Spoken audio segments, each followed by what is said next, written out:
Good morning, नमस्कार। मैं भूषण आप सभी का भूषण मैथ पे स्वागत करता हूं।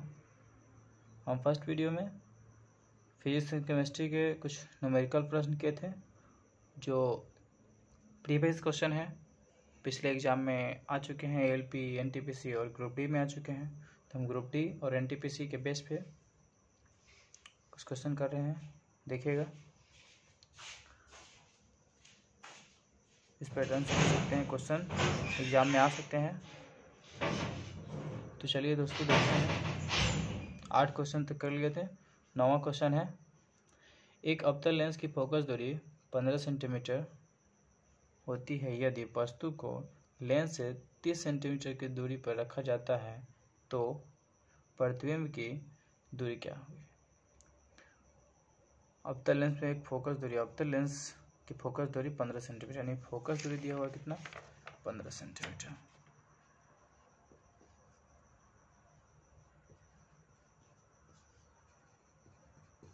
फोकस दूरी को छोटा एफ से हम सूचित करते हैं, 15 सेंटीमीटर। और दिया हुआ है वस्तु, और यदि वस्तु को लेंस से 30 सेंटीमीटर, यानी वस्तु की दूरी,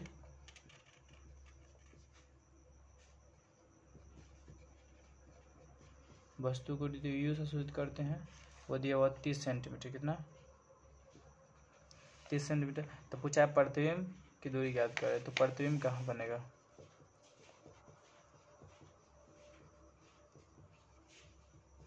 प्रतिबिंब को भी से सूचित करते हैं, कहाँ बनेगा। देखिए, सवाल करने से पहले क्या होता है कि इसका एक चिन्ह परिपाटी होती है, जिसको हम देखते हैं कि ये कौन प्लस में होता है, कौन माइनस में होता है। अवतल लेंस के लिए, अवतल दर्पण के लिए कौन माइनस में होगा, किसका सिंबल प्लस में होता है, वो हम देख लेते हैं पहले। तो चिन्ह परिपाटी के तहत, साइन कन्वेंशन के तहत देखिएगा, हम आपको पहले बताते हैं। इसका सूत्र देखेंगे, फिर हम इस क्वेश्चन को हम करेंगे। तो देखिएगा, अगर दर्पण सूत्र से देखेंगे, दर्पण के लिए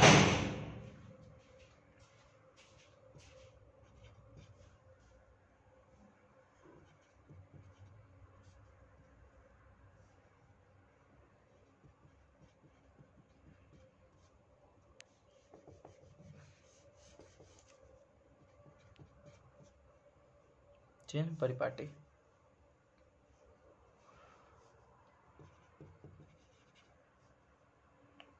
साइन कन्वेंशन,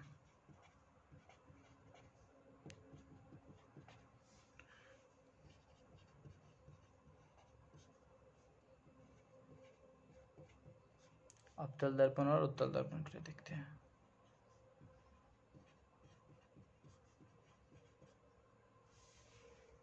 तो अवतल दर्पण में यू, एफ यानी फोकस दूरी, छोटा वाला एफ, भी तीनों माइनस में होता है। अवतल में तीनों माइनस में होगा, ठीक है, तीनों नेगेटिव होगा। यही अगर देखेंगे उत्तल दर्पण में, तो उत्तल दर्पण में यू होगा नेगेटिव में, बाकी सब क्या होगा, पॉजिटिव में होगा। बाकी क्या होगा, पॉजिटिव में होगा, ठीक है। चलिए, एक ये होता है कि हम फर्स्ट वीडियो में बताए थे प्रॉपर्टी में कि अवतल दर्पण में अगर वस्तु को ध्रुव में यह दिखा जाए कि वस्तु को अगर ध्रुव, यानी P यहाँ हो गया ध्रुव, और F फोकस के बीच रखा जाता था, तो क्या होता था, इसका जो प्रतिबिंब है कहाँ बनता था, पीछे बनता था। कहाँ, पीछे बनता था। यहाँ पे अगर टकरा के ये वापस चला जाता था और फिर ये वापस होता था, और यही जाकर हम काल्पनिक बनता था, पीछे बनता था ना, काल्पनिक बड़ा बनता था। तो इसके अगर वस्तु के पीछे बन रहा है तो इस स्थिति में ये क्या होगा, पॉजिटिव होगा, ठीक है। ये स्थिति में पॉजिटिव होगा। तो देखिए, तो ये क्या होगा, ये स्थिति होता है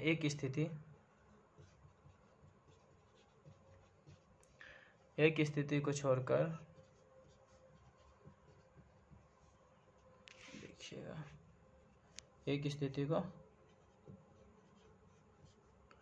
छोड़कर जब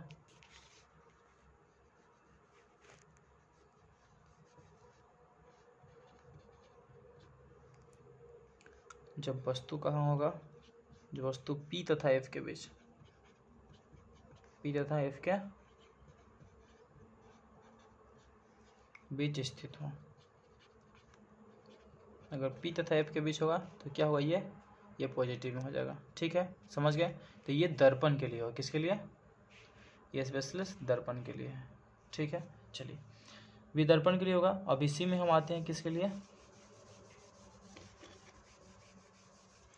और लेंस का देखते हैं। ठीक है, तो लेंस के लिए भी ये होता है, तो उत्तल लेंस और अवतल लिख लेते हैं इधर उत्तल लेंस। इसमें भी सेम वही होगा, इसमें भी क्या होगा, सेम वही होगा, यू भी यू एफ भी लिख लीजिए, या यू भी एफ यू एफ भी। ये माइनस पॉजिटिव नहीं, ये हमेशा माइनस में होता है। अवतल में तीनों क्या होगा, नेगेटिव होगा, और इसमें क्या होगा, तीनों क्या होगा, यू जो होता है नेगेटिव होता है, सेम वही वाला होता है, और ये आपका हो जाएगा पॉजिटिव, और ये हो जाएगा आपका पॉजिटिव। ठीक है, समझ गए। सेम वही केस इसमें भी आएगा, जब वो दोनों क्या होगा, उसके बीच में होगा ये वाला, यानी अवतल नहीं उत्तल में, क्योंकि अवतल दर्पण का ये प्रॉपर्टी उसका उल्टा, यानी विशेषता सेम उसका उल्टा होता है। तो अवतल दर्पण उत्तल लेंस के, देखिए तो इसमें भी वही होगा, उत्तल नहीं, ये ठीक है, ये प्लस में होगा, उत्तल में है तो हमेशा ये पॉजिटिव होगा। ठीक है, चलिए ये साइन देख लिए। सिर्फ देखिए अवतल और उत्तल में, अरे यार ठीक है, तो अवतल दर्पण में उत्तल लेंस में प्रॉपर्टी देखिए, ये माइनस में होगा, अवतल होगा तो सब माइनस, उत्तल में यू वस्तु हमेशा माइनस में होगा, दोनों में, उत्तल लेंस हो या अवतल दर्पण हो, या अवतल लेंस हो या उत्तल दर्पण हो, कुछ भी हो, और एफ और यू यानी फोकस दूरी और प्रतिबिंब की दूरी क्या होगा, पॉजिटिव होगा। चलिए इसे हम देखते हैं। अब एक बताते हैं कि इसके लिए हम सूत्र, जैसे कि सूत्र होता है दर्पण सूत्र होता है, और एक होता है लेंस सूत्र। क्या होता है, लेंस सूत्र। तो जहाँ दर्पण की बात हो, वहाँ दर्पण, यहाँ ये लेंस वाला था क्वेश्चन में, तो यहाँ क्या करेंगे, हम लेंस सूत्र का इस्तेमाल करेंगे। लेंस है तो लेंस सूत्र। ठीक है, चलिए तो दर्पण सूत्र होता है 1/f बराबर 1/u प्लस 1/v। इसमें होता है 1/f बराबर 1/u माइनस 1/v।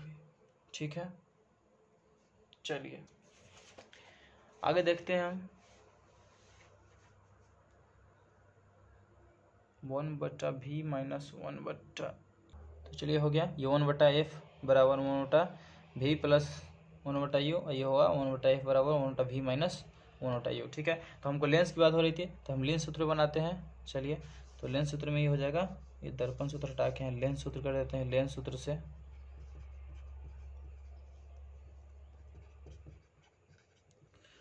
से क्या, तो ये हो जाएगा 1/v और माइनस 1/u रख देते हैं। 1/f का मान दिया हुआ कितना, ये माइनस में हो जाएगा, होगा दर्पण लेंस है तो लेंस में क्या होगा, अगर ये उत्तल लेंस है, बताए थे आपको अवतल लेंस है,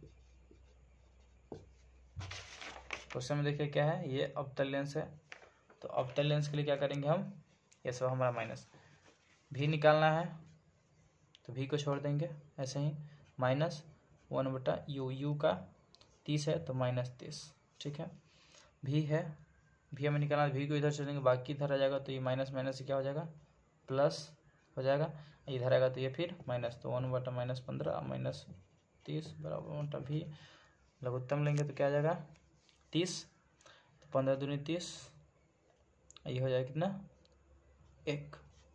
ठीक है, नीचे हो जाएगा लघुत्तम में 30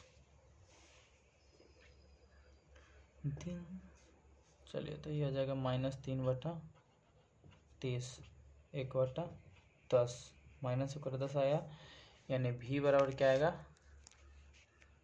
ये जगह 1/V हो गया, तो V बराबर हम लिख देंगे क्या चाहिए 10, ये पलट जाएगा, तो यानी V बराबर -10 आंसर। V बराबर क्या होगा -10 आंसर।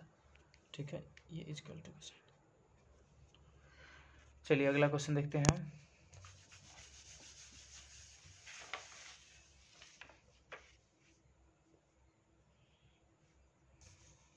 अगला क्वेश्चन, हवा में प्रकाश की चाल कितनी होती है? तो जानते होंगे हवा में प्रकाश की चाल कितना होता है, 3 × 10⁸ मीटर, यानी 3 लाख मीटर प्रति सेकंड, 3 लाख किलोमीटर, हाँ लाख में 3 लाख किलोमीटर, यानी 3 × 10⁸ मीटर प्रति सेकंड।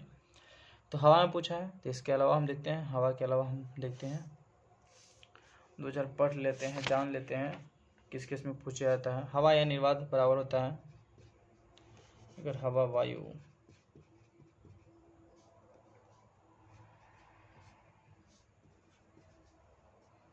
निर्वात में प्रकाश या हवा में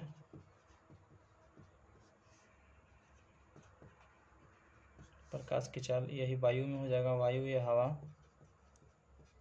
सब वही होगा। प्रकाश की चाल दोनों क्या होगा, 3 × 10⁸ मीटर प्रति सेकंड। ठीक है, चलिए अब इस तरह निर्वात दोनों बराबर होगा, निर्वात में या हवा में या वायु में। ठीक है, अगला जल में पूछ सकता है, जल में प्रकाश की चाल कि हवा में पूछा तो जल में प्रकाश की चाल होता है कितना, 2.25 × 10⁸ मीटर प्रति सेकंड। ठीक है, बस यहाँ 2.5 याद रखिए, 2.25। तारपीन के तेल में पूछ देता है, तारपीन तेल में प्रकाश की चाल, तारपीन के तेल में प्रकाश की चाल कितना हो जाएगा, तो ये होता है 2.04 × 10⁸ मीटर प्रति सेकंड।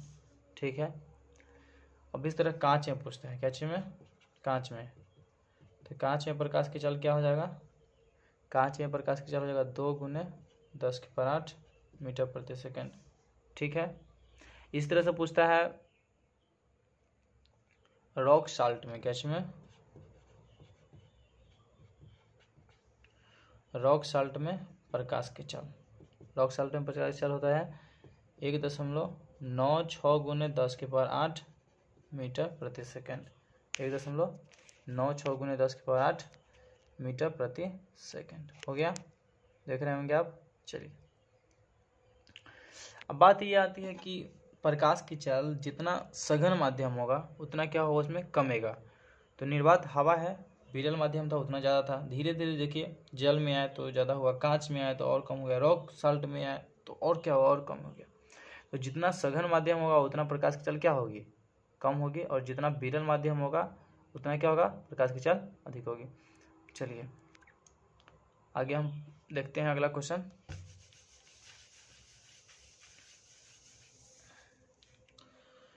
चलिए तो आपको याद हो गया होगा, अभी बताया निर्वात में 3 × 10⁸, जल में पूछेगा 2.25, तारपीन में 2.04, और कांच में 2 × 10⁸ मीटर प्रति सेकंड, और रॉक साल्ट में तो 1.96। ठीक है, और एक नाइलॉन में, तो नाइलॉन में भी क्या होता है, उतना ही होता है, कितना होता है 1.96 × 10⁸। तो नाइलॉन में भी कितना होता है, नाइलॉन में भी होगा 1.96 × 10⁸ मीटर प्रति सेकंड प्रकाश की चाल होगा। सघन माध्यम में कम होता है, विरल माध्यम में अधिक होता है। आपको ये दे देगा कहीं श्रेणी क्रम अति करने के लिए कि बढ़ते क्रम में बताइए किसमें प्रकाश की चाल बढ़ते क्रम में होगा, तो आप देख लीजिएगा प्रकाश की चाल सबसे कम होगा, तो सबसे कम देखेंगे तो कांच में, कांच से भी कम आएगा तो नाइलॉन या रॉक साल्ट में 1.96, उसके बाद फिर कांच में, उसके बाद तारपीन के तेल में, फिर जल में, फिर निर्वात में, निर्वात में सबसे ज़्यादा होता है। ठीक है, चलिए अगला क्वेश्चन देखते हैं। 1 ओम के 4 प्रतिरोध श्रेणी क्रम में जुड़े हुए हैं। ठीक है, तो परिणामी प्रतिरोध याद करें। तो श्रेणी क्रम 2 पढ़े होंगे, एक समांतर क्रम में, एक श्रेणी क्रम में। घर में जो भी वायरिंग होता है वो समांतर क्रम में होता है, ये प्रतिरोध की बात है। वायरिंग का अगर घर में देखिए तो समांतर क्रम में, समांतर क्रम में होने से क्या होता है कि इस तरह से लाइट जा रखा है, और देखिएगा क्या होता है, यहाँ बल्ब, इसमें से अगर ये प्लस वाला है, ये माइनस वाला है, तो ये बॉल लगा दिया जाता है बीच में, लगा दिया गया, फाइनली। फिर यहाँ भी एक बॉल लगा दिया गया, फिर यहाँ से लेकर के इसमें तो क्या होता है कि पंखा है, रेफ्रिजरेटर है, तो अगर एक बल्ब खराब होने से इसमें क्या होता है, समांतर क्रम में कोई दिक्कत नहीं होती, बाकी अन्य बल्ब वाले। यही श्रेणी क्रम में अगर देखा जाए तो क्या होता है, अगर यहाँ एक बॉल लगा दिया गया, फिर यहाँ से जोड़ के बॉल लगा दिया, फिर ये बॉल लगा दिया जाए, तो अगर एक बॉल खराब होने से क्या होता है, पूरा परिपथ यानी कोई बॉल, पूरा परिपथ क्या होता है, पूरा हर एक मतलब कि एक भी बॉल नहीं चल पाएगा। अगर एक बॉल के खराब होने के कारण सारा बॉल बंद हो सकता है। तो ये श्रेणी क्रम में, तो घर में जो वायरिंग होती है वो समांतर क्रम में होती है। चल के देखिए, जान गए होंगे। आगे पढ़ना है प्रतिरोध। तो प्रतिरोध का श्रेणी क्रम में जुड़ा हुआ है, तो बताना है कि कितना उसका समतुल्य प्रतिरोध है, पढ़ना है प्रतिरोध का। तो एक ओम श्रेणी क्रम में है, 1 2 3 4 को प्रतिरोध जोड़ दिए, ये 1 ओम का सब है 1 ओम का है। चलिए, इसका सूत्र होता है श्रेणी क्रम में अगर प्रतिरोध जुटा हुआ है तो उसका सूत्र होता है R1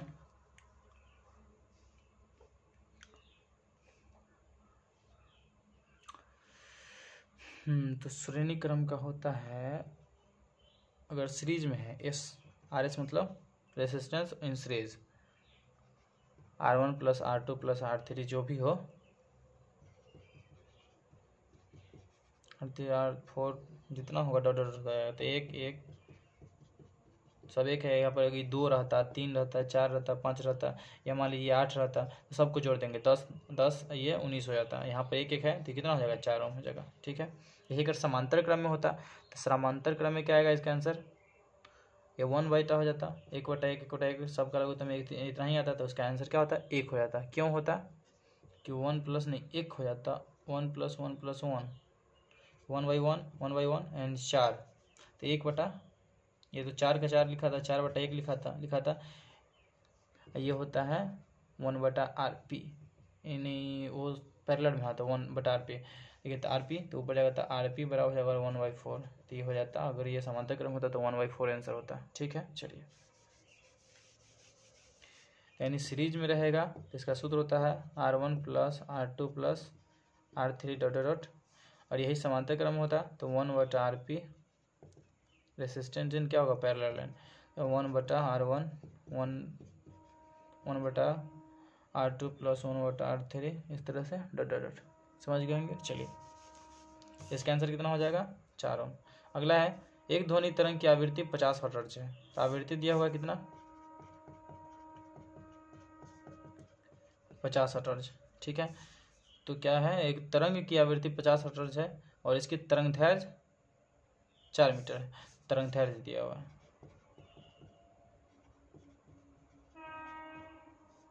तरंग दैर्घ्य कितना है, 4 मीटर। ठीक है, तो ध्वनि की चाल निकालना, क्या निकालना है, ध्वनि की चाल। ध्वनि की चाल, ध्वनि की चाल बराबर होता है आवृत्ति गुणे ध्वनि की चाल बराबर, ध्वनि की चाल बराबर आवृत्ति गुणे तरंग दैर्घ्य, आवृत्ति गुणे तरंग दैर्घ्य। तो आवृत्ति कितना है हमें निकालना था, तो आवृत्ति है 50 गुणे 4, तो ये जगह कितना, 5 का 20, 200। ठीक है, 200 क्या चीज, मीटर प्रति सेकंड चाल, मीटर प्रति सेकंड में हो, तो हो गया क्या चीज, 200 मीटर प्रति सेकंड। चलिए, तो आवृत्ति दिया रहेगा, तरंग दैर्घ्य दिया रहेगा, तो ध्वनि की चाल हो जाएगा क्या चीज, आवृत्ति गुणे तरंग दैर्घ्य। अगर आवृत्ति को n मान लिया जाए, बाय द वे मान लीजिए, अगर ये संबंध पूछेगा तो आप इस तरह से लिख सकते हैं, v बराबर n, और तरंग दैर्घ्य को क्या लिया जाता है, लेमडा से किया जाता है। ठीक है, लेमडा से, तो इसको लिख सकते हैं n लेमडा। ठीक है, अगर यही लेमडा बराबर पूछेगा, तरंग दैर्घ्य बराबर क्या हो जाएगा, ये बटा में आ जाएगा लेमडा बराबर, यहाँ से क्या हो जाएगा, अगर लिखा जाए लेमडा बराबर, तो लेमडा बराबर क्या हो जाएगा, v/n। अगर n पूछेगा तो v/लेमडा। ठीक है, चलिए अगला क्वेश्चन देखते हैं। तो अगला क्वेश्चन देखिएगा, श्रेणी क्रम में जुड़े 3 ओम और 5 ओम, 3 और 5 ओम के प्रतिरोधक का परिणाम सेम है, श्रेणी क्रम वाला है जो पढ़े थे 1 वाला, तो अभी तुरंत बताया था श्रेणी क्रम में क्या होगा, RS यानी श्रेणी क्रम इन सीरीज में हो जाएगा, R1 प्लस R2 दो ही है, एक कितना है 3 ओम है और एक 6 ओम है। ओम प्रतिरोध का क्या होता है, सही मात्रक होता है। 3 ओम प्लस 6 ओम तो हो जाएगा 9 ओम आंसर। बहुत ईजी था बनाना, चलिए आप कर सकते थे इसको। अगला है ध्वनि की आवृत्ति n, तरंगदैर्घ्य लेमडा, इसको लेमडा पढ़ते हैं, और ये चाल v के संबंध, मतलब v के बीच संबंध बताना है। अभी संबंध देखे होंगे, बताए थे आप अभी तुरंत याद किए हैं क्या चीज, चाल बराबर। तो चाल बराबर क्या होगा, आवृत्ति गुणे तरंगदैर्घ्य, आवृत्ति गुणे तरंगदैर्घ्य। पढ़े हैं, पिछले क्वेश्चन में किए थे। तो यहाँ पर दिया हुआ है क्या चीज, चाल। देखिए इसमें दे दिया जाएगा आपको ए बी सी कुछ दे सकता है, तो यहाँ आवृत्ति को n मान लिया, तो आवृत्ति को n मान लेंगे, ठीक है। और तरंगदैर्घ्य क्या है, लेमडा, तो लेमडा ले लेंगे, ठीक है। और तू कह रहा है क्या चीज, और चाल को भी, तो चाल भी हो गया, संबंध बताना है तो हो गया। तो v बराबर n लेमडा, तो v बराबर n लेमडा है, इसमें v बराबर n लेमडा है। चलिए आंसर यही होगा, ठीक है। ये कभी कभी बटा में दे सकता है, यहाँ से इस तरह से दे भी सकता था, n बराबर दे देता v बटा लेमडा, ठीक है, दे सकता है। तो आपको ऑप्शन में ये भी रह सकता है, आपको ये याद रखना होगा, चाल बड़ा आवृत्ति गुणे तरंगदैर्घ्य, ठीक है। चलिए अगला क्वेश्चन देखते हैं।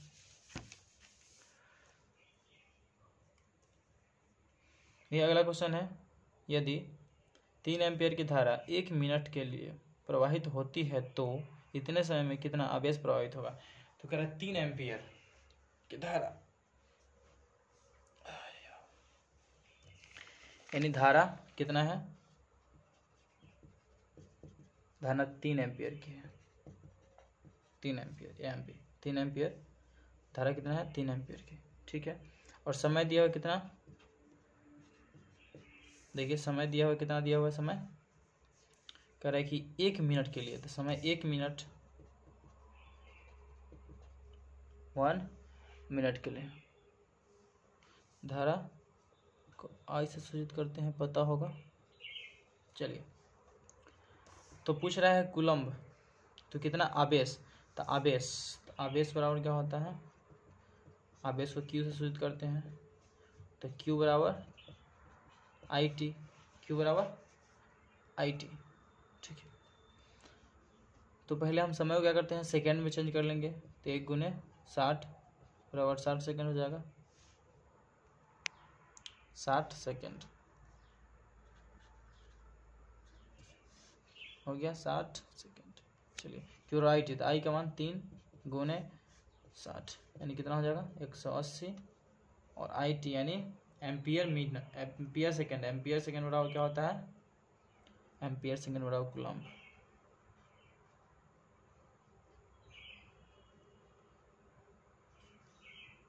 देखिए हो गया कूलम्ब, आपका 180 कूलम्ब आंसर, ठीक है। चलिए तो अगले क्वेश्चन में, अगले वीडियो में हम मिलेंगे, फिर आगे जो क्वेश्चन बचा हुआ है हम करेंगे, ठीक है दोस्तों। चलिए लंबा वीडियो हो जाएगा तो फिर हमें अपलोड करने में बहुत समय लग जाता है, 2-2 GB का हो जाता है, इसलिए बहुत समय लगता है। छोटा छोटा हम वीडियो करेंगे और फिर हम पढ़ेंगे 5-5, 10-10 क्वेश्चन लेकर के हम पढ़ के हम पूरा प्रीवियस जितने क्वेश्चन हैं न्यूमेरिकल के उसको हम पूरा करेंगे, ठीक है दोस्तों। ये आपको एग्जाम में बहुत फ़ायदेमंद होगा, इससे हो सकता है इस पैटर्न पे ही क्वेश्चन आए, तो आप अगर इसको करिएगा तो हम इस तरह से आ सकता है, हो सकता है कि ये वैल्यू चेंज रहे, अगर यहाँ श्रेणी क्रम में, समांतर क्रम में पूछ ले, अगर यहाँ अवतल लेंस है तो उत्तल लेंस से पूछ सकता है, तो आपको हम बता दिए हैं इसका साइन चेन प्रॉपर्टी बता दिए, कौन माइनस में होता है कौन प्लस में होता है, तो माइनस प्लस का ध्यान रखिएगा क्योंकि वहाँ माइनस प्लस में ये गलत हो सकता है, ठीक है। यहाँ तो माइनस माइनस ऑप्शन में दे दिया था, हो सकता है कहीं माइनस में ना दे, माइनस प्लस वाला भी दे सकते हैं, इतना क्लोज भी आ सकता है, तो ये ध्यान रखिए और याद कीजिए आप। प्रकाश की चाल जो भी नायलॉन वाला है, ये सब हम जो बताए थे आपको वो भी याद रखिए, हो सकता है कि एग्ज़ाम में आ सके, क्योंकि अगर ये पूछा है पैटर्न यही है तो आगे यही हो सकता है, ठीक है दोस्तों।